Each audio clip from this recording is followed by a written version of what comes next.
Hello everyone, आप सभी का स्वागत है इस यूट्यूब चैनल पर। और यहाँ पर आप लोगों को पता है DFCCIL junior manager operations and VD की प्रिपरेशन कराई जा रही है। तो उसी क्रम में इस वीडियो में हम 12 इंपॉर्टेंट क्वेश्चन जो आपकी यूनिट है मार्केटिंग फॉर मैनेजमेंट, वहाँ से जो है 12 इंपॉर्टेंट क्वेश्चन जो एग्जाम ओरिएंटेड होंगे और जो भी कॉन्सेप्ट होंगे वो साथ साथ आपको पता चल जाएंगे। तो यही हम लोग इस वीडियो में डिस्कस करने वाले हैं। तो चलिए देखिए क्वेश्चन नंबर पहला। फर्स्ट क्वेश्चन है, two friends are on WhatsApp discussing a holiday plan, immediately Uber popups within WhatsApp to help book a ride and provide an estimate, this is known as. तो question को आप समझ चुके होंगे। तो ये जो है एक मार्केटिंग का एक ऑनलाइन मार्केटिंग मॉडल है, ये आपको ध्यान रखना है। इसका आंसर जो होगा वो होगा कंटेक्चुअल डिजिटल मार्केटिंग। ये क्या होता है कि इसके थ्रू क्या करते हैं, जो ऑनलाइन मार्केटिंग जो मॉडल है इसमें क्या होता है कि आप जो भी सर्च करते हैं, आप इसका रियल लाइफ एग्जांपल देख सकते हैं। गूगल एडवर्ड्स, गूगल एडवर्ड्स क्या करता है, आप गूगल पर जो भी चीज़ें सर्च करते हैं वो सभी चीज़ें कुकीज़ के रूप में वो गूगल के लिए डेटा का काम करती हैं और उसी हिसाब से वो आपको ऐड दिखाता है। आपने देखा होगा कि कोई चीज़ गूगल पे जाके जब आप सर्च करते हैं, फॉर एग्जांपल आप एक बुक को सर्च कर रहे हैं गूगल क्रोम पर जाके, थोड़ी देर बाद आप देखते हैं, चाहे आप यूट्यूब खोलें चाहे आप फेसबुक खोलें, रिकमेंडेड में आपको वही चीज़ें दिखाने लगता है। तो उसी का ये एक ऑनलाइन जो मार्केटिंग मॉडल है, तो उसी का ये एक है, इसको कहते हैं कंटेक्चुअल डिजिटल मार्केटिंग। ये हाल ही में अभी प्रेजेंट टाइम में ये काफ़ी फेमस है। जो भी एड दिखाए जा रहे हैं वो इसी मॉडल के थ्रू दिखाए जा रहे हैं, कंटेक्चुअल डिजिटल मार्केटिंग। इसमें क्या होता है कि इसको बिहेवियर टारगेटिंग भी कहते हैं, क्योंकि इसमें जो भी कस्टमर है उसके बिहेवियर को टारगेट किया जाता है कि वो क्या ब्राउज कर रहा है इंटरनेट पर। ठीक है, तो इसका यही आंसर हो जाएगा। नेक्स्ट देखिए, नेक्स्ट क्वेश्चन क्या है, विच out of the following is not true about consumer satisfaction. Consumer satisfaction के बारे में पूछा गया, तो देखिए पहला आप पढ़िए, इसमें से पूछा गया है कौन सा सही नहीं है। तो पहला है, consumer satisfaction is a post consumption phenomenon. बिल्कुल सही चीज़ है। कंज्यूमर सेटिस्फैक्शन कब होगा, जब वो किसी प्रोडक्ट किसी सर्विस को यूज करेगा, कंज्यूम करेगा, तो ये तो सही है। नेक्स्ट देखिए, consumer satisfaction is a mild positive emotional state resulting from a favourable appraisal of a consumption outcome, ये भी सही है। नेक्स्ट देखिए, consumer satisfaction results from a cognitive appraisal, बिल्कुल सही बात। अब डी पढ़िए, consumer satisfaction is not different for consumer loyalty both are same, तो ये आपका गलत हो जाएगा। कंज्यूमर सेटिस्फैक्शन अलग चीज़ होती है, कंज्यूमर लॉयल्टी अलग होती है। ये अलग बात है, जो कंज्यूमर लॉयल्टी आती है वो कंज्यूमर सेटिस्फैक्शन से ही आती है। अब एक चीज़ आप समझ लीजिए, कंज्यूमर सेटिस्फैक्शन क्या है। Consumer satisfaction is a measurement of customer attitudes regarding product service और एनी ब्रांड। तो कस्टमर सेटिस्फैक्शन जो है कस्टमर के जो एटीट्यूड का मीजरमेंट है, किसी भी प्रोडक्ट या सर्विस के रिगार्डिंग उसका क्या एटीट्यूड है उसको मीजर करते हैं, किससे, कस्टमर सेटिस्फैक्शन से। जबकि बात करें कस्टमर लॉयल्टी की, तो कस्टमर लॉयल्टी क्या होता है, इसको एक वर्ड में अगर आपको समझाना चाहें तो वो होता है कस्टमर रिटेंशन, या और अनदर वे में इसको कह सकते हैं customer making repeat purchase of current brand rather than choosing competitor brand. तो इसको कहते हैं हम कस्टमर लॉयल्टी, कि कोई जो है कस्टमर एक पर्टिकुलर प्रोडक्ट को बार बार उसको खरीद रहा है उसी प्रोडक्ट को, तो वो कस्टमर लॉयल है, उसकी जो है उस प्रोडक्ट की कस्टमर लॉयल्टी अच्छी है। ठीक है, तो ये बेसिक सा डिफरेंस होता है कस्टमर सेटिस्फैक्शन और कंज्यूमर लॉयल्टी में। चलिए, और ये सेम नहीं है, ठीक है, यही इसीलिए ये गलत हो गया, ये सेम नहीं है। नेक्स्ट देखिए, नेक्स्ट क्वेश्चन है प्रोडक्ट मिक्स से। प्रोडक्ट मिक्स में आपने चीज़ें पढ़ी होंगी, 5 वहाँ पर आपने एलिमेंट पढ़े होंगे। कौन कौन से 5, product line, depth of product, और आपने पढ़ा होगा विथ ऑफ प्रोडक्ट, और पढ़ा होगा लेंथ ऑफ प्रोडक्ट, और एक कंसिस्टेंसी। ये 5 पॉइंट आपने पढ़े होंगे प्रोडक्ट मिक्स में। तो यही आपको मैच करना है, मैच कर दीजिए। देखिए कुछ नहीं है। प्रोडक्ट लाइन क्या होता है, group of closely related products. Depth of product क्या होता है, total number of items under each product in a line. With of product क्या होता है, नंबर ऑफ प्रोडक्ट लाइन, ये जो टोटल प्रोडक्ट लाइन है उन्हीं को कहते हैं विद। लेंथ किसको कहते हैं, नंबर ऑफ प्रोडक्ट्स और ब्रांड्स इन अ लाइन। तो इसको ये आप आसानी से मैच कर सकते हैं। अगर साधारण भाषा में मैं आपको समझाना चाहूँ तो प्रोडक्ट लाइन कुछ नहीं होता है, कोई भी कंपनी जितने प्रोडक्ट बेचती है वही उनके प्रोडक्ट लाइन होते हैं। फॉर एग्जांपल सैमसंग का एग्जांपल लें, सैमसंग क्या मोबाइल भी सेल करती है, रेफ्रिजरेटर सेल करती है, टीवी सेल करती है, इस तरीके के बहुत से प्रोडक्ट सेल करती है। तो ये मोबाइल की एक प्रोडक्ट लाइन हो गई, ये रेफ्रिजरेटर की एक प्रोडक्ट लाइन हो गई, ये जो है टीवी की लाइन हो गई, ठीक है। तो इसी को जो है प्रोडक्ट लाइन कहते हैं। अब नेक्स्ट पॉइंट था हमारा विथ। विथ क्या कहते हैं, नंबर ऑफ प्रोडक्ट लाइन। तो यहाँ पर कितनी प्रोडक्ट लाइन है, एक मोबाइल की प्रोडक्ट लाइन है, एक रेफ्रिजरेटर की प्रोडक्ट लाइन है, एक टीवी की प्रोडक्ट लाइन है, यानी कि 3 जो प्रोडक्ट लाइन है इन्हीं को कहते हैं डेप्थ, ठीक है। नेक्स्ट आता है, एक आता है, सॉरी ये डेप्थ नहीं, ये कहते हैं विथ।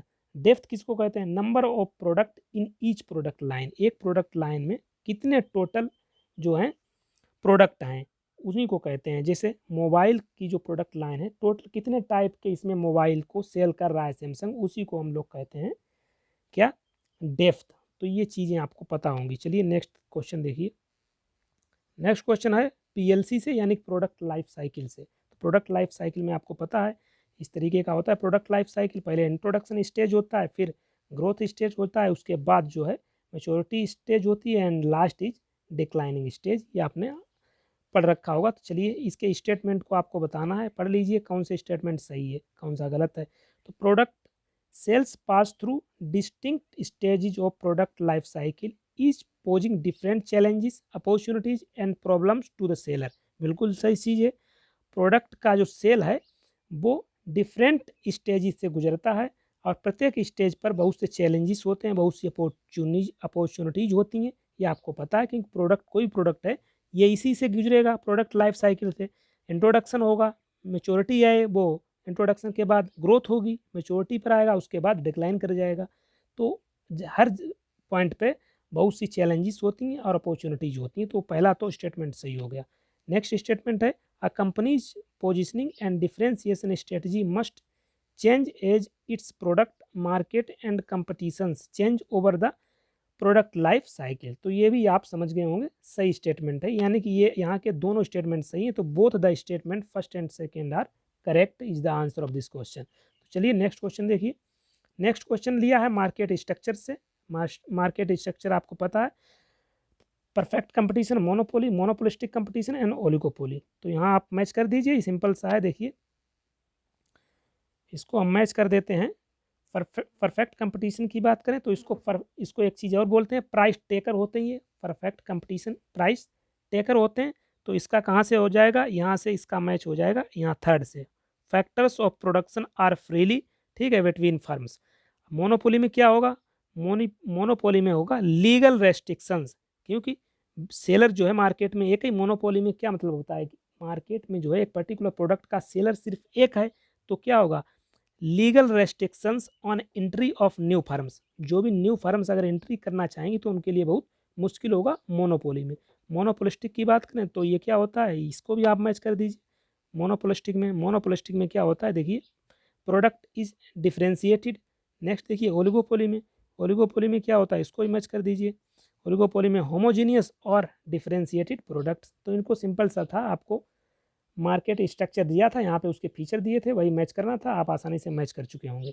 नेक्स्ट देखिए, नेक्स्ट हमारा यही सवाल है। देखिए क्या बोला गया, four distinctive service characteristics greatly affect the design of marketing program for service the appropriate combination of. तो सर्विस मार्केटिंग को आपने अच्छे से पढ़ रखा होगा।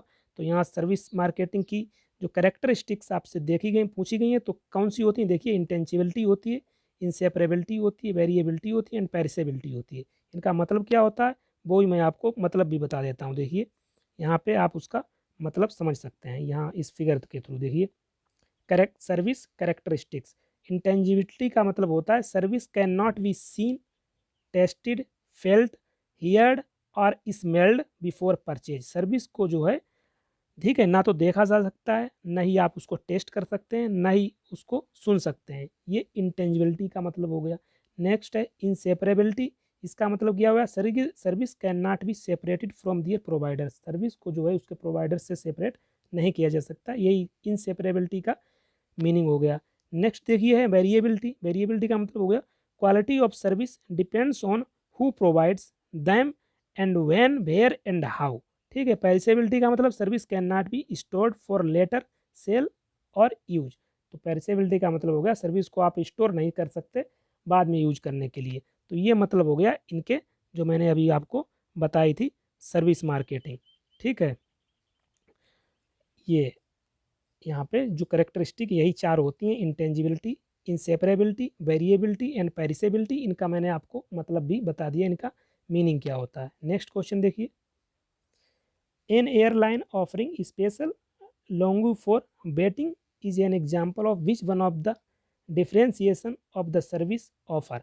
तो इसका सही आंसर होगा डिफ्रेंसिएशन थ्रू स्पेशल कॉन्स्टिट्यूंट्स। ठीक है, डिफ्रेंसिएशन थ्रू स्पेशल कॉन्स्टिट्यूट्स इसका आंसर हो जाएगा। नेक्स्ट देखिए, नेक्स्ट क्या क्वेश्चन है, the following two statement relate to marketing, choose the correct code for the statement being correct और इनकरेक्ट। तो पहला स्टेटमेंट पढ़िए, marketing is about satisfying customer needs and wants, बिल्कुल सही है। Marketing can be perform only by individuals and not by organisations, बिल्कुल गलत है। ऑर्गेनाइजेशन के द्वारा भी परफॉर्म किया जाता है, इंडिविजुअल के द्वारा भी परफॉर्म की जाती है मार्केटिंग। तो स्टेटमेंट फर्स्ट जो है करेक्ट हो जाएगा and second is incorrect. Next question है मार्केट सेगमेंटेशन से। तो यहाँ पर मैच करना है मार्केट सेगमेंटेशन मेथड और सिंपल सेगमेंट। डेमोग्राफिक का मतलब क्या हो गया, डेमोग्राफिक का जेंडर के हिसाब से जब मार्केट को सेगमेंटेशन करते हैं तो उसको कहते हैं डेमोग्राफिक सेगमेंटेशन। साइकोग्राफिक क्या होता है, तो साइकोग्राफिक होता है self values, benefits, convenience, behaviour, loyalty. तो यही इनके जो है मैचिंग हो जाएंगे। नेक्स्ट देखिए, नेक्स्ट है विच one of the following relates to products or service for which consumers will spend a fair amount of time comparing alternatives। तो शॉपिंग प्रोडक्ट जो भी होते हैं, शॉपिंग प्रोडक्ट्स और सर्विस, इन पे जो है कंज्यूमर ज़्यादा जो है अमाउंट स्पेंड करता है। ठीक है, कंपेयरिंग अदर अल्टरनेटिव्स। चलिए नेक्स्ट देखिए, नेक्स्ट क्वेश्चन है the following statement relate to social media, choose the correct code for the statement being correct or incorrect। Statement first है social media does not allow users to interact among themselves, गलत है। Social media बिल्कुल allow करता है जो भी users हैं उनको इंटरेक्ट करने का, ये तो गलत हो गया। Social media helps facilitate the consumers decision process by encouraging need recognition, information search, alternative evaluation, purchase and post purchase views, बिल्कुल ये सही है। तो यहाँ पर स्टेटमेंट सेकेंड सही हो जाएगा और फर्स्ट जो है उसका गलत हो जाएगा। तो ये ऑप्शन आपका बी चला जाएगा, statement second is correct and statement जो फर्स्ट है वो इनकरेक्ट।